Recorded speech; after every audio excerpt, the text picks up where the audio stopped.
¿Cómo le va? Bienvenidos. Gracias por acompañarnos una vez más. Estamos abriendo las puertas de un nuevo programa de Onda Verde. Estos 60 minutos en un programa que no modifica su contenido, pero sí la manera en que lo vamos a presentar. Hoy tendremos invitados aquí en el piso para hablar de un tema que nos preocupa y que debiera preocuparnos a todos, vivamos en las ciudades o vivamos en los pueblos.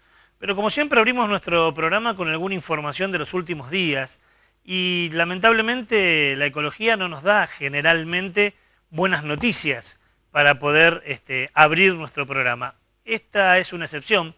Hay una muy buena noticia que es simbólica, pero de símbolos también está hecha nuestra existencia.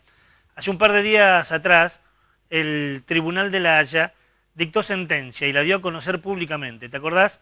El año pasado, más de 1000 testimonios se llevaron a cabo para declarar inocente o culpable a Monsanto, a esta empresa que tanto mal ha hecho en todo el mundo. Bueno, finalmente el Tribunal Internacional de La Haya declaró culpable por ecocidio a la multinacional Monsanto. Es simbólico, pero insisto, es un paso más como para darnos cuenta cuánto mal está haciendo esta empresa y otras. Hoy habrá que decir Bayer Monsanto, ya que fue comprada el año pasado por esta multinacional alemana.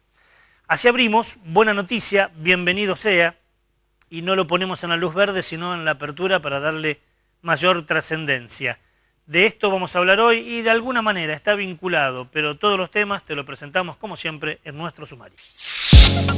En este programa hablamos sobre las escuelas fumigadas. Muchas escuelas de nuestro país están ubicadas en pequeños pueblos que centran su actividad económica en la agricultura y son rociadas con agroquímicos en época de fumigaciones. ¿Qué síntomas presentan los integrantes de estas comunidades educativas afectadas por la fumigación? ¿Existen pruebas científicas que demuestren lo que ocasionan estos químicos?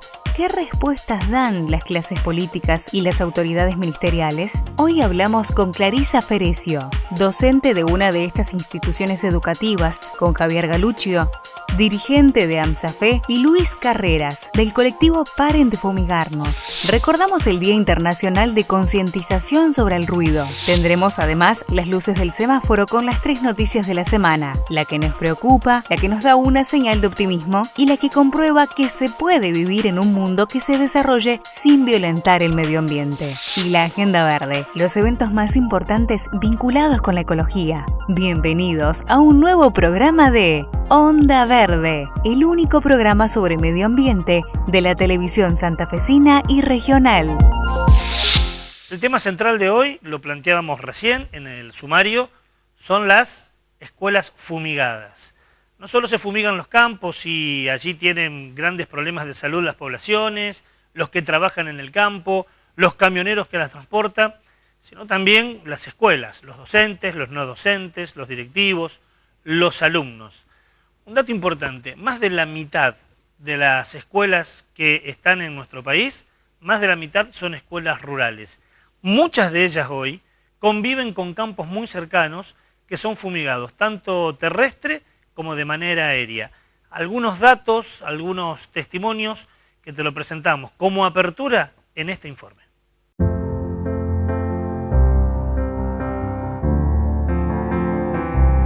Desde hace un tiempo, diferentes sectores denuncian las consecuencias que fueron observándose a partir de la instalación en el país de una agricultura química tóxica. Este modelo afecta a diferentes esferas de la sociedad y no esquiva a nadie. Tampoco a los pequeños que diariamente concurren a las escuelas de poblaciones rurales. En nuestro país existen 10.200 escuelas rurales. Son más de la mitad del total de los establecimientos y representan el 13% de la matrícula. Diariamente, alumnos, docentes y no docentes sufren fumigaciones terrestres y aéreas, sin mediar ninguna distancia mínima de protección.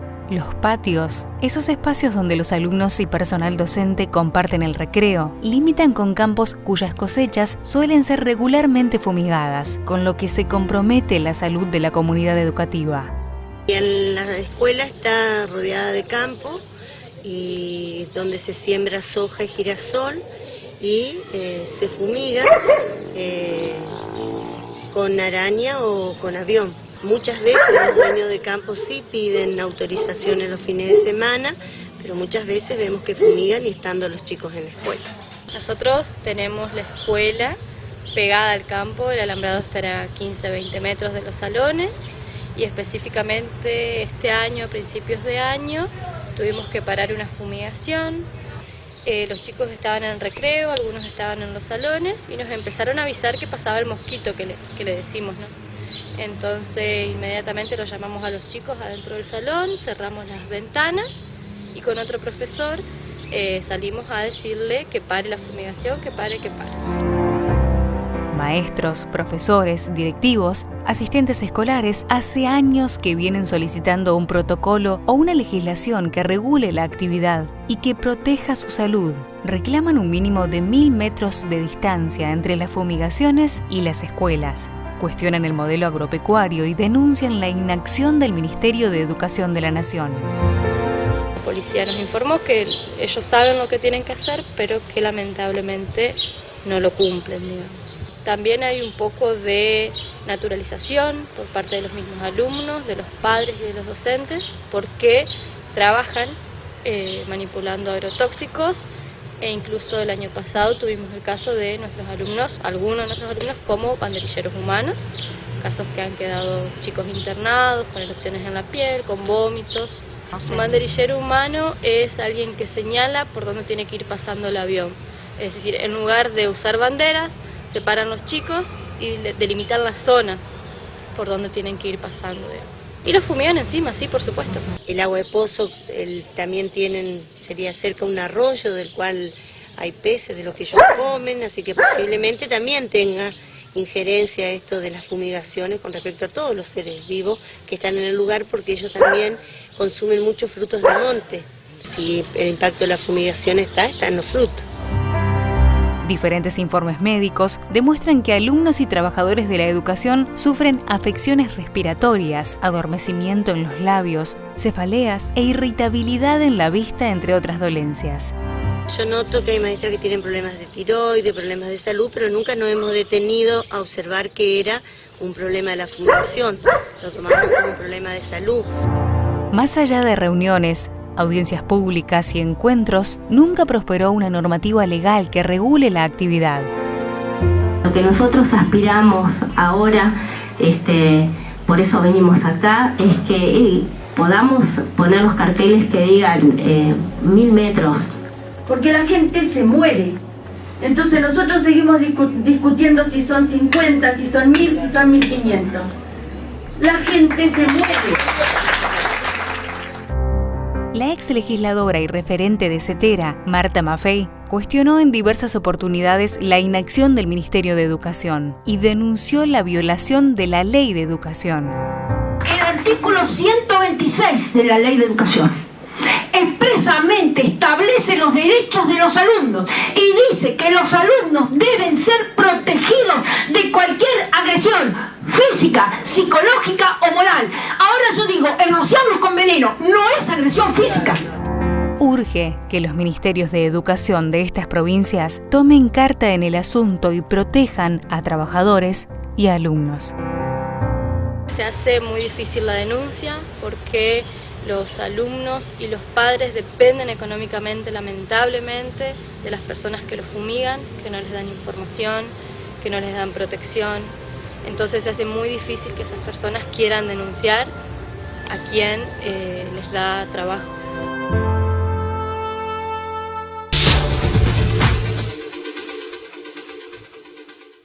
Hace tan solo 15 días atrás se inauguraba en nuestra ciudad el nuevo Parking Alberdi. Así como lo escuchó, dije parking y no parque, porque lo que era un espacio público ahora se transformó en un emprendimiento privado.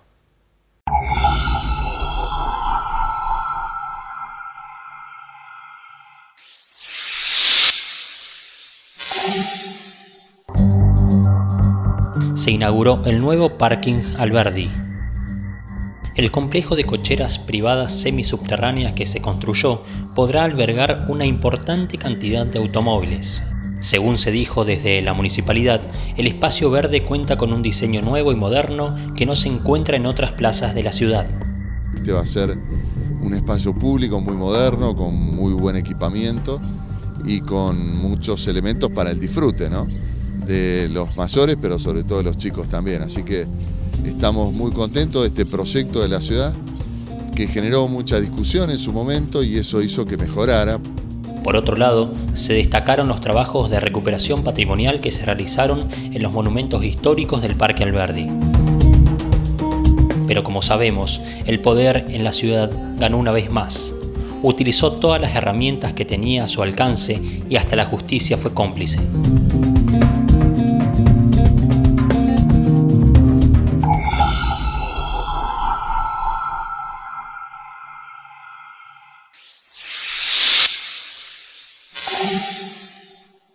Era la primera luz del semáforo, la luz roja, y te lo contaba Raúl.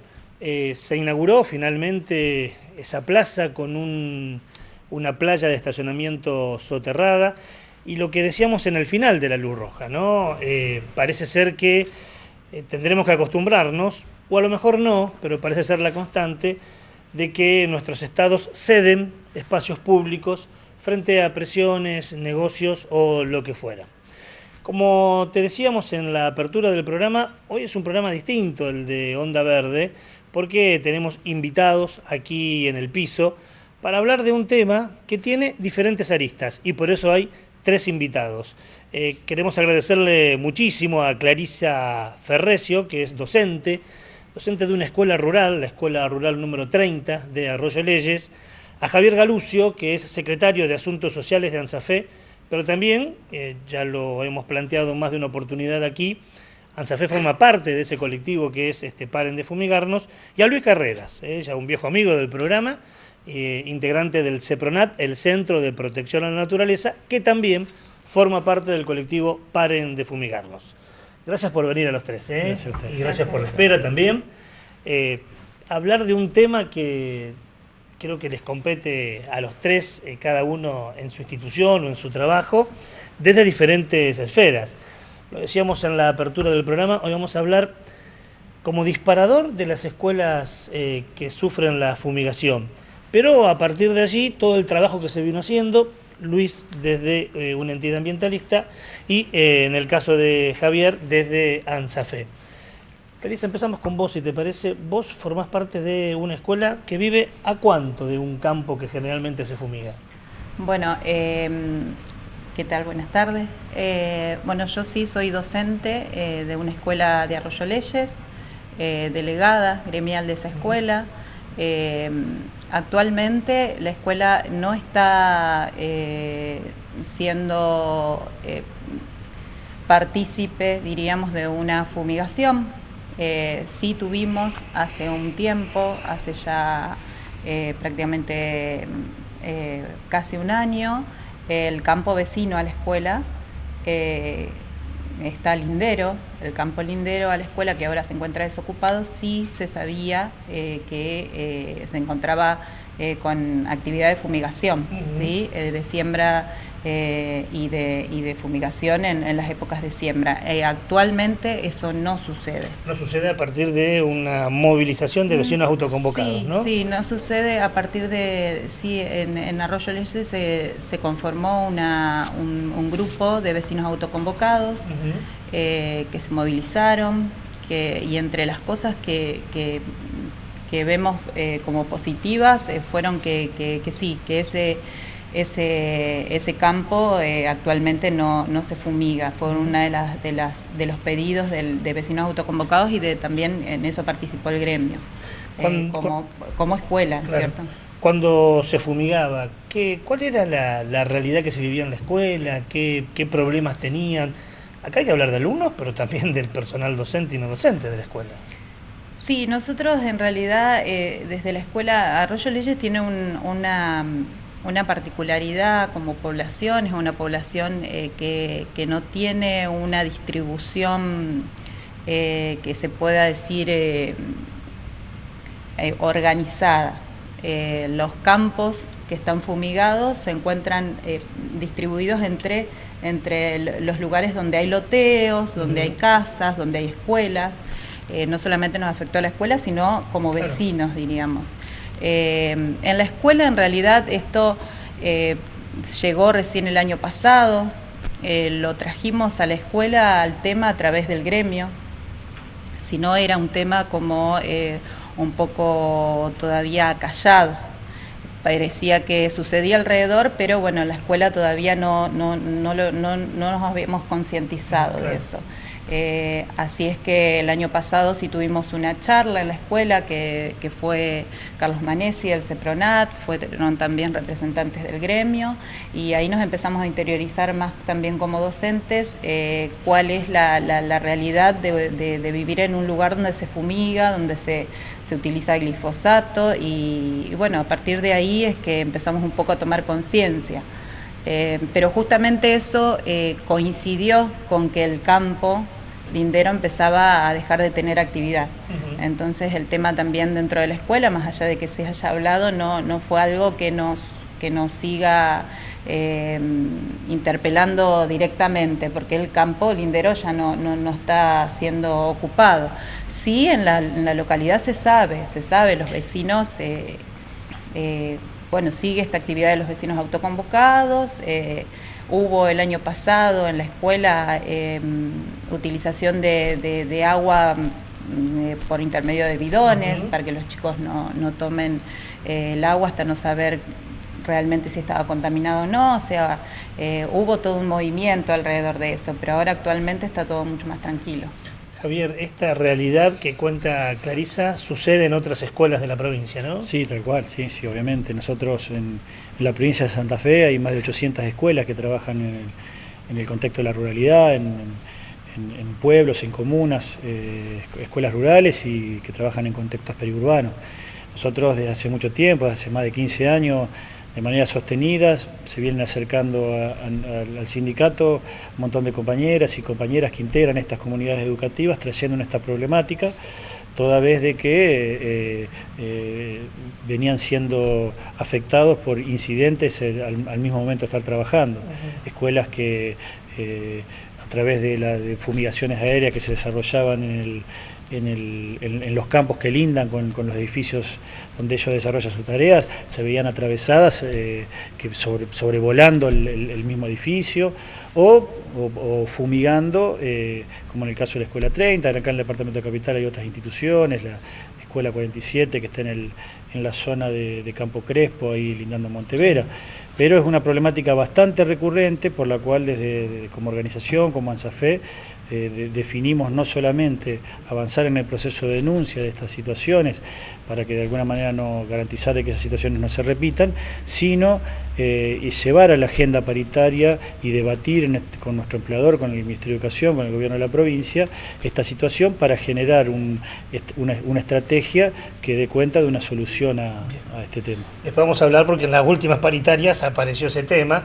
Tengo que ir a un pequeño corte. Cuando volvamos vamos a preguntarle a Luis Carreras, integrante del CEPRONAT, qué investigaciones, qué demostraciones palpables científicas hay que este tipo de prácticas cercanas a las escuelas afecta y afecta mucho. Todo eso después del corte.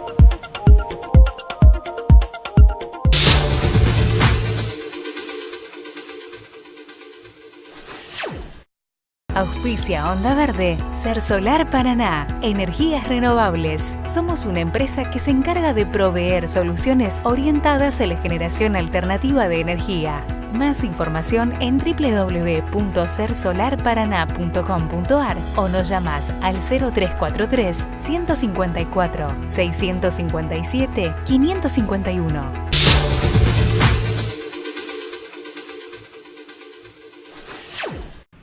Segundo bloque del programa y lo habíamos planteado en el cierre del bloque anterior.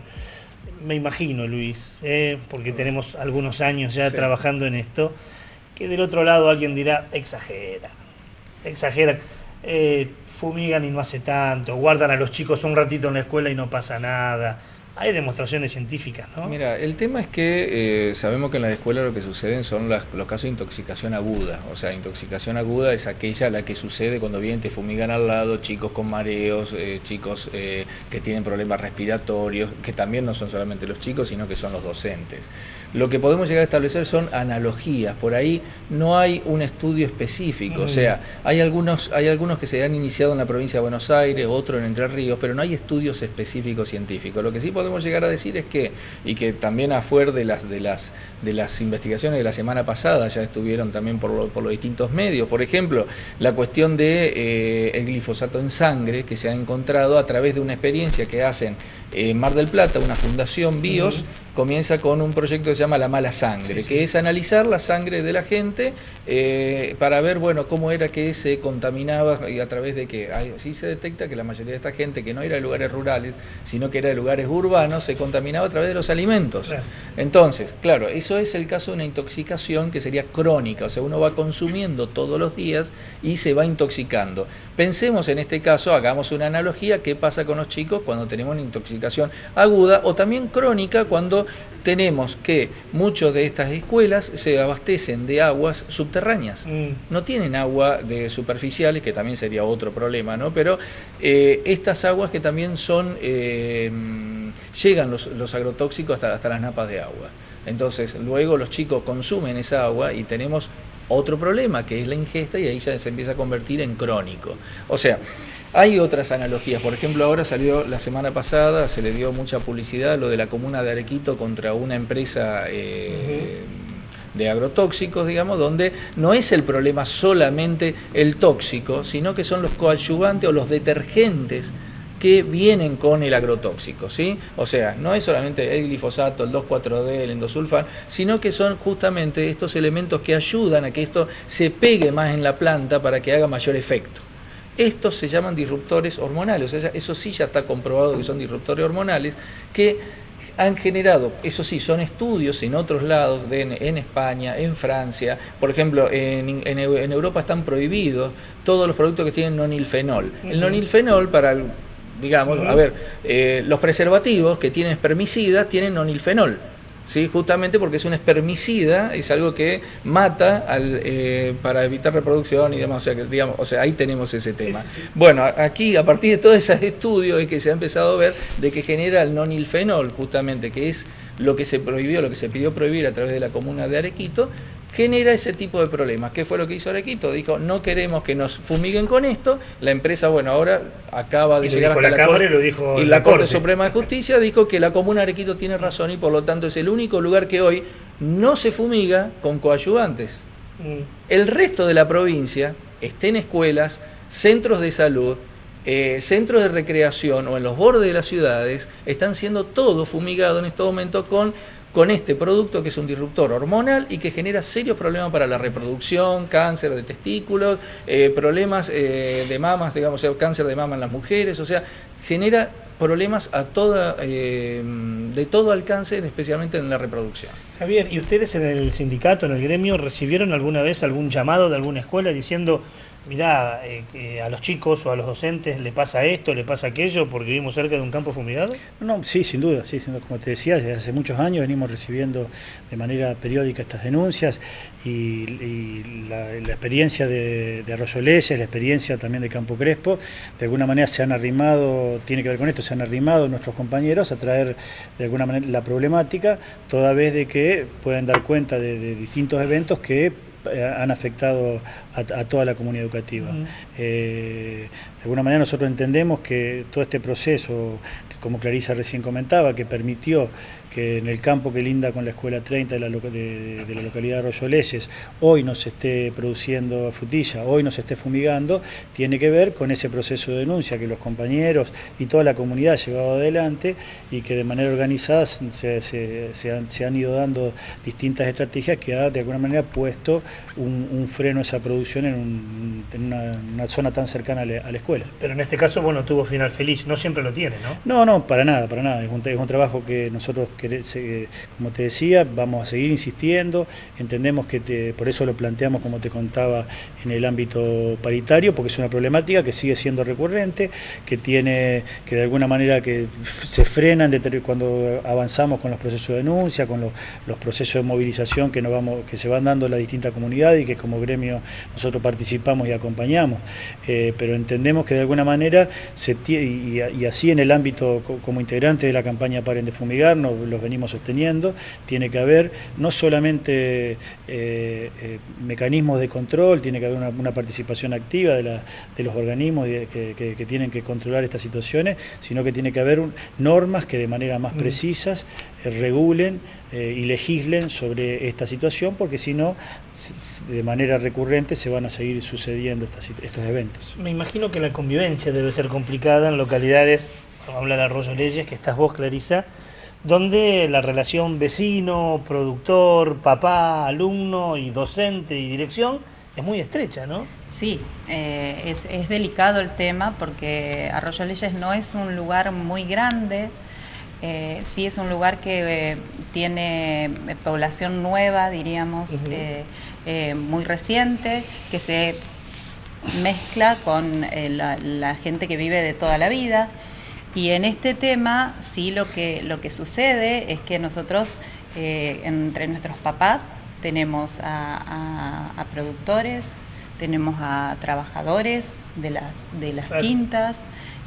Por eso también es un tema, eso hay que entenderlo. ¿Cómo se maneja socialmente? Y bueno, hay que ser educando. Yo que soy maestra creo que lo primero es eso, es dejar de lado, por más que cueste por ahí los choques, y tratar de educar a ambas partes. En esto que sucedió el año pasado, hubo algo que surgió, que es el tema de la agroecología, que es un tema muy lindo para charlar y para educar dentro de las escuelas. Es una alternativa para que aquel productor que por ahí se siente amenazado por estas cosas entienda que hay alternativas. De hecho, hay un proyecto en legislatura, hay que ver qué pasa este año, como tantos otros alguna vez se dignan, sobre todo los senadores, a tratarlo. ¿Qué pasa con el papá? Esa es la pregunta, ¿no? El papá que manda al chico a la escuela, pero también trabaja en el campo, y ustedes le dicen de repente, miren que es bravo si ustedes fumigan, digo... Es que nosotros como docentes lo decimos desde la pedagogía, entonces no cae mal. Igualmente es un tema por eso delicado, pero hay que saberlo manejar y bueno, yo creo que puntualmente en Arroyo Leyes ha pasado que hemos tenido, bueno, situaciones, si se puede decir, incómodas, pero que han tenido, como usted dijo, por lo menos hasta ahora, buenos finales, sería, o por lo menos en el proceso se ve de que es más lo positivo de lo que se ha podido sacar de todo esto. Por ejemplo, próximas regulaciones, porque lo que también pasa en Arroyo Leyes es que no había una regulación en todo esto, entonces de repente se pone uno contra el productor, pero hay también una falta de asumir su responsabilidad del Estado, ¿no? Que es el primero en todo esto. Entonces, bueno, es ahí donde hay que apuntar a las regulaciones de lo que se hace. Me quedan 2 minutos para cerrar el bloque, Luis, y en la campaña han recibido denuncias de otras escuelas de otros lugares y casos puntuales que ustedes dicen, la pucha, mirá lo que está pasando. Hemos tenido en algunos casos en algunas escuelas en el sur, ¿sí? Con la cuestión esta, donde, bueno, es más, se han incorporado algunos maestros, digamos, a la campaña, más allá de que militen o no en ANSAFE, por así decirlo, porque ANSAFE realmente, vamos a decir así, es un gran impulso que nosotros hemos tenido dentro de la campaña, porque nos permite abrir a otro campo, a un grupo en especial, digamos, que es el de las escuelas rurales, ¿no? Bueno, en el sur, perdón, porque no recuerdo en este momento bien las localidades, pero bueno, en el sur sí, el tema de la fumigación, o sea, es algo muy habitual. Tomémoslo, el problema que tiene en Arroyo Leyes, que esa pequeña escala en Arroyo Leyes, porque es el tema de la frutilla. Imaginemos cuando vos te pasa el mosquito al lado que te tumba la chimenea de tu asador, ¿sí? Porque dio la vuelta. Vos decís, ¿a qué distancia me estaba fumigando este? Entonces, en las escuelas sí, exactamente, hemos tenido varias. Bueno, se han ido trabajando, nosotros en un principio habíamos hecho un protocolo, ese protocolo que era para denuncias en general, hoy ha derivado, me parece que Javier es el que más lo tiene que mencionar a eso, dentro de la paritaria me parece excepcional que se comience a trabajar allí. Pequeño paréntesis, nos queda todavía mucho para hablar con nuestros invitados de hoy, pero tenemos que ir a la segunda luz del semáforo. Es la luz amarilla y está relacionado con un tema que ya tratamos en este programa. Si sos de aquellos que nos ves habitualmente, recordarás que el año pasado hablamos con Luis Dopazo y entre tantos temas que abordamos lo problemático, lo grave que puede llegar a ser la instalación de un aeropuerto en un lugar donde hay ríos e islas. Bueno, el presidente estuvo en Paraná, insiste con la instalación de un aeropuerto internacional entre Santa Fe y Paraná, y es la segunda luz, la luz amarilla del semáforo, que te la presenta como siempre Raúl Álvarez Salinas. Tan solo 2 semanas atrás estuvo el presidente Mauricio Macri en la vecina ciudad de Paraná. Allí, entre tantos anuncios, dijo que se va a construir una vez más lo que es el aeropuerto internacional en la ruta 168. ¿Peligra lo que es la ciudad de Santa Fe? ¿Se vendrán nuevas inundaciones por este aeropuerto? Lo vemos, lo analizamos en la luz amarilla.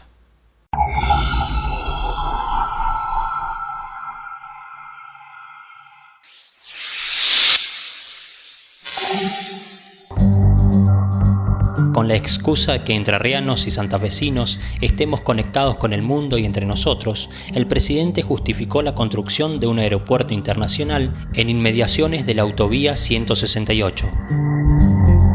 Hace algunas semanas, el presidente visitó la ciudad de Paraná. Allí fue donde anunció la construcción de un nuevo aeropuerto. Según expresó en la conferencia de prensa, se están haciendo los estudios pertinentes.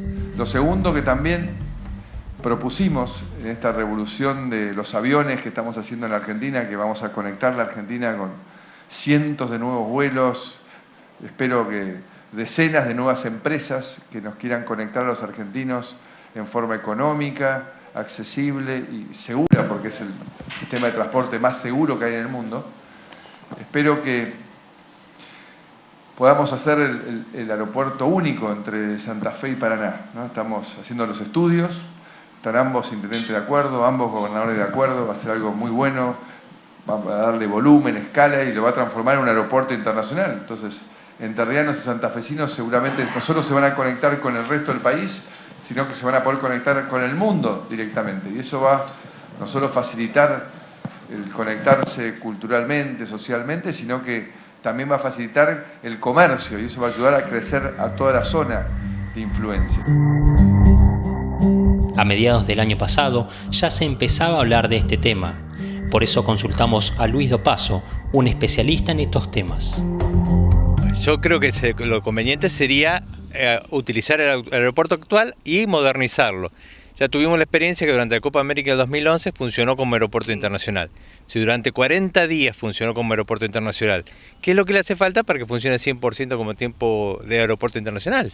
No creo que sean los más de $1.000 millones que costaría hacer una obra nueva en una zona terriblemente con un costo ambiental que ya es insufrible, digamos, para los santafesinos. El principal problema de los aeropuertos es la generación de ruidos. ¿Qué pasa cuando vos haces un aeropuerto en una zona de islas? El agua trabaja como espejo, entonces el sonido de los despegues y aterrizajes de los aviones se distribuiría a todo lo largo del valle aluvial del río Paraná. Imagínate un aeropuerto internacional, tiene que tener 2 pistas, carreteras de arrime y despegue de los aviones. Eso implicaría más de 500 hectáreas de relleno. Ocuparías una superficie importantísima en la isla, terrible. El río siempre pasa la misma cantidad de agua. Al no tener la misma superficie, tener una superficie reducida, ¿qué va a hacer el río? Va a aumentar su velocidad para poder llevar la misma cantidad de agua. Al aumentar su velocidad va a erosionar de los dos lados, tanto la barranca entrerriana como de las defensas en la zona de costera de Santa Fe, La Guardia, Colastiné, Rincón mismo. El presidente confía en un acuerdo entre ambos gobernadores para dar volumen y escalas al nuevo aeropuerto, lo cual lo transformará en internacional.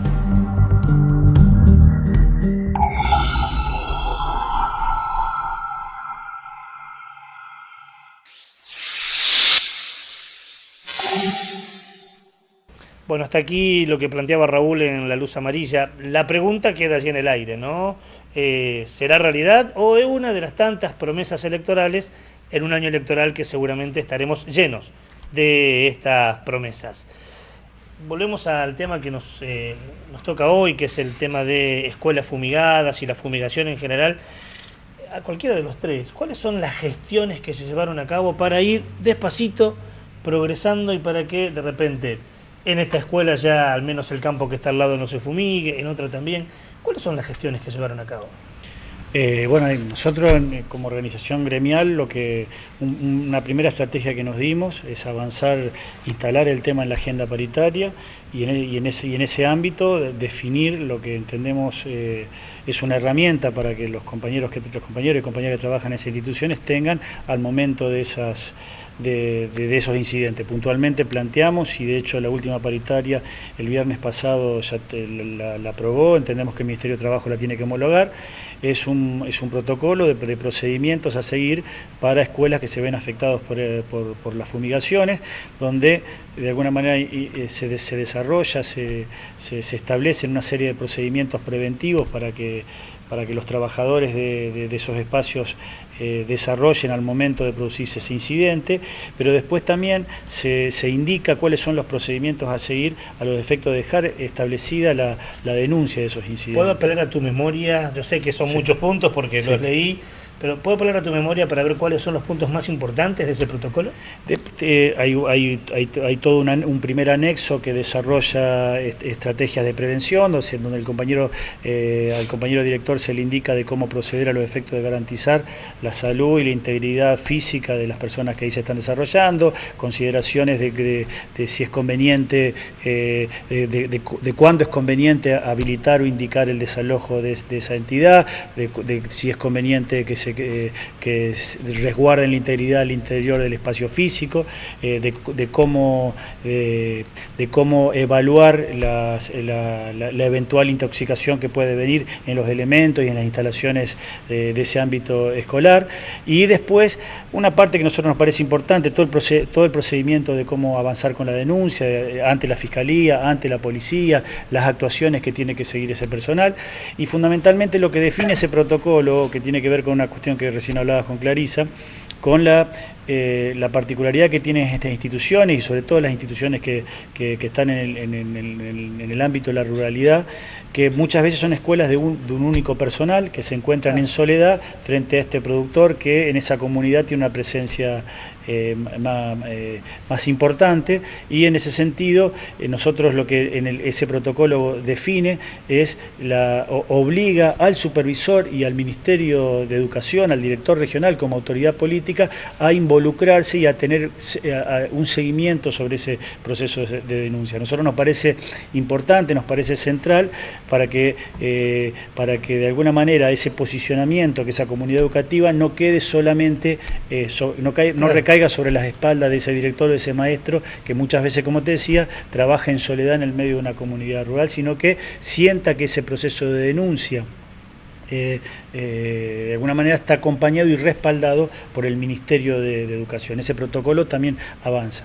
Y después, obviamente, nosotros de alguna manera lo que planteamos, y por ejemplo en el caso de Arroyo Leyes, ahí estamos planteando, en virtud de esa problemática que bien describía Clarisa, la necesidad de que se avance en un ordenamiento territorial que dé cuenta de cuáles son aquellas zonas que se puede desarrollar esa actividad y se pueden utilizar esos productos. Estamos pidiendo en el caso de las escuelas una zona de resguardo donde no se puedan de alguna manera desarrollar esos procedimientos, y participamos activamente en todo ese proceso que con el conjunto de la comunidad santafesina venimos exigiendo una normativa que de manera precisa ordene, regule y controle esta actividad. Que es un poco lo que está pasando en Arroyo Leyes, ¿no? Hacer el ordenamiento territorial, que a veces cuesta tanto, ¿no? Para dividir el ejido urbano de aquellos, pero que en este caso es fundamental, es indispensable. Exacto. Estamos cerrando este bloque y nos unimos a una efeméride. El último miércoles de abril, Naciones Unidas nos plantea que nos concienticemos de los ruidos molestos que habitualmente viven con nosotros, conviven con nosotros y que, ¿te acordás? También lo abordamos en este programa en alguna oportunidad, lo denominamos como contaminación acústica o ruidos molestos. Vaya, si el periodismo tiene función social fundamental en la concientización, por eso cerramos este bloque con unos minutos adhiriéndonos a este día por la concientización contra los ruidos molestos.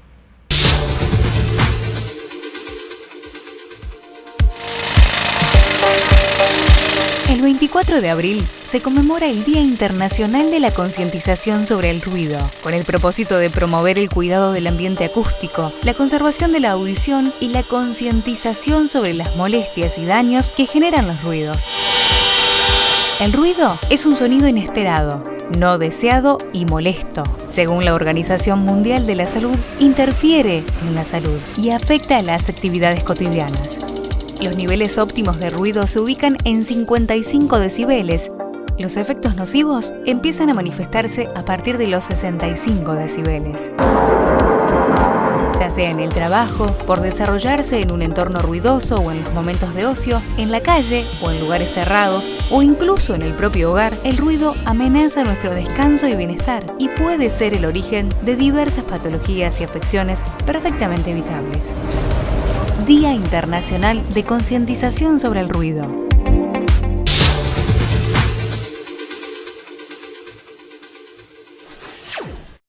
Auspicia Onda Verde, Cersolar Paraná, Energías Renovables. Somos una empresa que se encarga de proveer soluciones orientadas a la generación alternativa de energía. Más información en www.cersolarparaná.com.ar o nos llamás al 0343 154 657 551.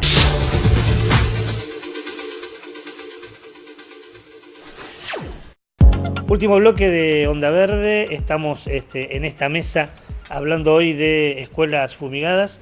Cerrábamos antes de hablar sobre ruidos molestos. Javier hacía un resumen de lo que se planteó en la última paritaria, que es un logro fundamental, ¿no, Javier? Muy importante. Es un logro muy importante. Eso ahora hay que llevarlo a la práctica en las escuelas, ¿no? ¿Cómo lo ves? Bueno, uno siempre trabaja con la esperanza y desde lo positivo. Lo veo, yo lo estuve viendo el protocolo, realmente la verdad que es muy importante, es muy claro, es algo que no tiene tecnicismos como para ser reacio y es muy útil, es algo que hace falta en las escuelas. Y que hace falta que desde los superiores tengan la apertura necesaria para llevarlo a cabo y para no darle la espalda a estas nuevas cosas como un protocolo que es una gran conquista. ¿Y esa apertura es fácil o difícil de conseguir a veces? No, es muy difícil. Es muy difícil. Es muy difícil, es muy difícil, pero bueno,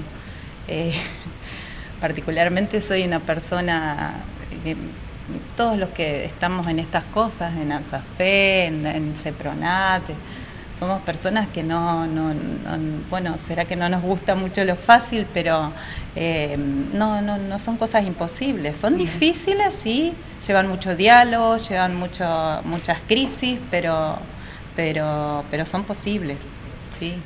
Es un paso adelante, Luis. Sí, es un paso importante. ¿Pero alcanza con esto o hay que ir por más? No, yo creo que hay que ir por más. La campaña para este año ya se planteó 3 cuestiones. Uno, seguir con la ley de agroecología, que ya se presentó el año pasado, volver a presentar la nueva ley, el nuevo proyecto de modificación de la ley 11273 y arrancar con la ley de silos, que hoy es un problema, que la gente no lo ve, pero que bueno. Se habló en el último plenario, ¿no? Exactamente, se votó ahí y bueno, es un punto importante porque convengamos que muchos de los pueblos rurales tienen el silo y han crecido alrededor del silo.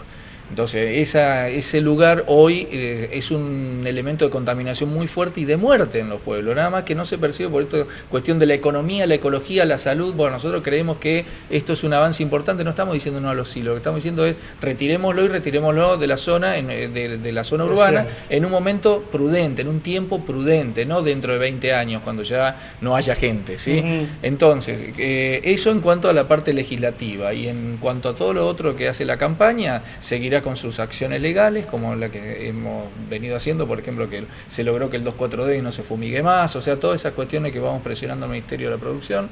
Y también, por supuesto, seguir con la campaña de conciencia y acción. O sea, conciencia, nosotros hablamos de que la verdadera concientización no es solamente ir a informar y contarte lo que está pasando, sino que se comiencen a generar las acciones en el lugar. Creemos que cuando llegamos a un lugar que habitualmente nos convocan, nos llaman, claro, ¿sí? Vengan porque nos interesa que ustedes estén aquí, que nos cuenten. Bueno, siempre queda algún grupo formado ahí, algún grupo masa crítica que empieza a trabajar el tema y que empieza a descubrir de que tiene un pariente enfermo, de que se puede producir de otra manera, de que el silo le causa problemas y de que la salud es importante, la salud humana y la salud del ambiente. Y eso que se consigue, esos pequeños pasos que se van consiguiendo, luego se implementan, porque nos ha pasado muchas veces que hemos encontrado o hemos conseguido normativas, leyes, pero después no hay inspectores, por ejemplo, que controlen. Bueno, ese es otro tema. O sea, a ver, ¿viste? Uno va, por ejemplo, a la localidad de Zavalla, por ejemplo, ¿no? Aquí, que tiene su ordenanza con el tema de agroquímicos y demás, que no se puede fumigar, que se fomenta la agroecología y demás,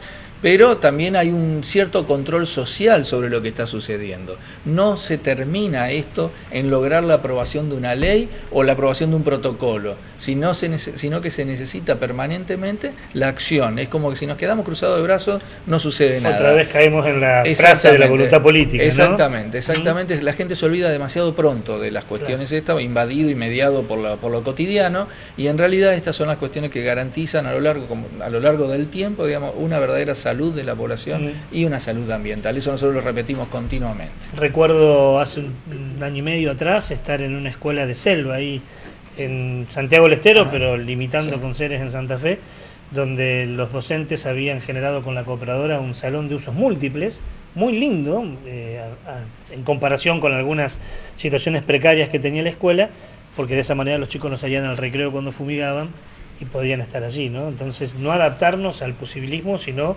a lo ideal, ¿no?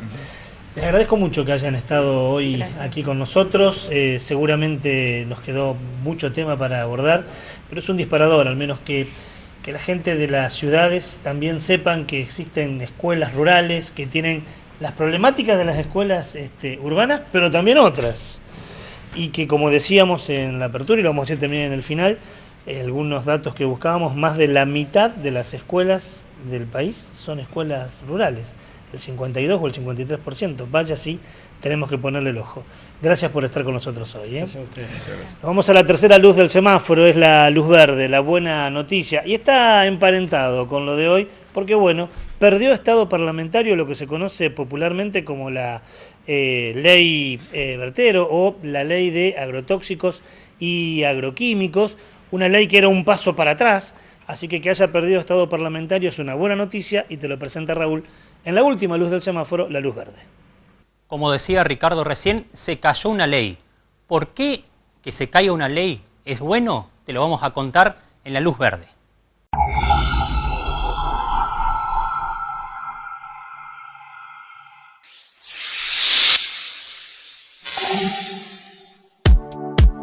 El Senado santafesino no sesionó y cayó la llamada Ley de Fitosanitarios, que tenía media sanción de la Cámara de Diputados.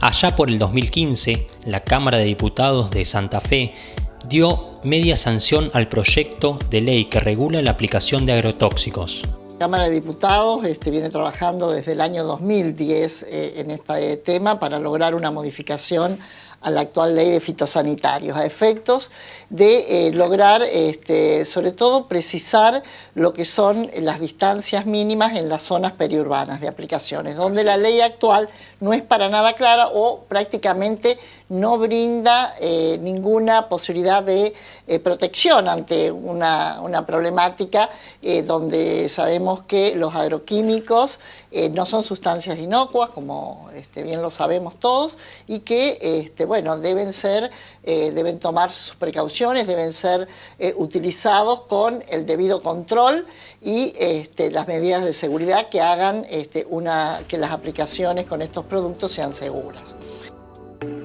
En ese momento, la Asociación Argentina de Productores en Siembra Directa destacó esta aprobación, señalando que era un paso firme para la comunidad agroalimentaria. Recordemos que la ley establecía una restricción de 200 metros de los centros urbanos con la aspersión terrestre y la reducía a tan solo 100 metros en caso de que exista una barrera forestal.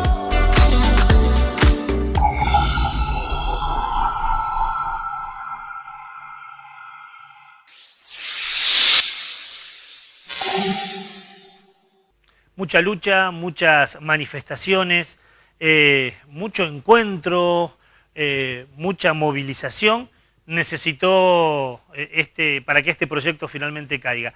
Y es una buena noticia, ya perdió estado parlamentario. No habrá que quedarse allí, hay que buscar otro espacio, otra ley que pueda regularizar tanta ignominia y que además pueda plantear, por ejemplo, un proyecto que ya está presente en nuestra legislatura, presentado por el diputado del FRAD y por la diputada Meyer, que habla sobre agroecología. Bueno, vamos a ver si este año legislativo se puede abordar esta temática. Pero insisto, una buena noticia la que presentó Raúl recién en La Luz Verde. Ya casi en el epílogo del programa te presentamos nuestra agenda verde. El 4 de mayo se realizará la charla técnica Tecnologías y Servicios para el Tratamiento de Residuos, en la que se presentarán nuevas tecnologías vinculadas a la economía circular, así como el marco regulatorio para la recuperación y revaloración de residuos como materias primas y fuente de energía. Organizada por la Cámara Empresaria del Medio Ambiente, la actividad contará con la presencia de autoridades del área de residuos peligrosos del Ministerio de Ambiente de la Nación. La jornada comenzará a las 8:30 en el Centro Cultural Borges, Viamonte 525, de la ciudad de Buenos Aires, con entrada gratuita previa inscripción. Informes en www.camaraambiental.org.ar. Del 16 al 19 de mayo se realizará en Santiago del Estero el tercer Congreso Argentino de Ecología del Paisaje. Con el lema El paisaje entre ciencia, educación y planificación, el Congreso plantea la oportunidad de comunicación entre científicos y técnicos que trabajen en temáticas vinculadas a paisajes urbanos y periurbanos, ecosistemas naturales y productivos y sistemas socioecológicos. El congreso, organizado por la Universidad Nacional de Santiago del Estero, se llevará a cabo del 16 al 19 de mayo, en el Paraninfo de esa universidad, en Avenida Belgrano Sur 1912, Santiago del Estero. Informes en www.fcf.unce.edu.ar o al correo caep2017@gmail.com. Esta es nuestra cuarta temporada de programa aquí por Veo, Cablevideo Santa Fe y Santo Tomé. Y en más de una oportunidad abordamos este tema. La porfiada tiene que ver con que es un tema que está relacionado con nuestro contorno, con el lugar geográfico donde vivimos. Seguramente si viviéramos en otro lugar, otra sería la temática que nos afecta a nosotros. Pero bueno, vivimos en esta zona del país donde, ya lo dijimos muchas veces, pero viene bien repetirlo, 12 millones de habitantes conviven con entre 300, 400, 450 millones de litros de veneno que se vierten por campaña en nuestra zona. Y ya lo hemos dicho más de una oportunidad, esto afecta y afecta mucho. Afecta a los trabajadores de los campos, que muchas veces trabajan sin ningún tipo de protección, y aunque lo tuviera, sabemos que el veneno puede inclusive sortear, gambetear esas protecciones.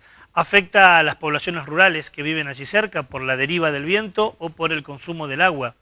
Afecta también a los camioneros que lo transportan. Hay inclusive algunas denuncias en los tribunales presentados en su momento por la entidad que nuclea a los camioneros sobre camioneros que murieron. Me viene a la memoria el nombre de Podevils y de Gaite, dos camioneros que murieron porque fumigaron la carga mientras ellos estaban adentro del camión.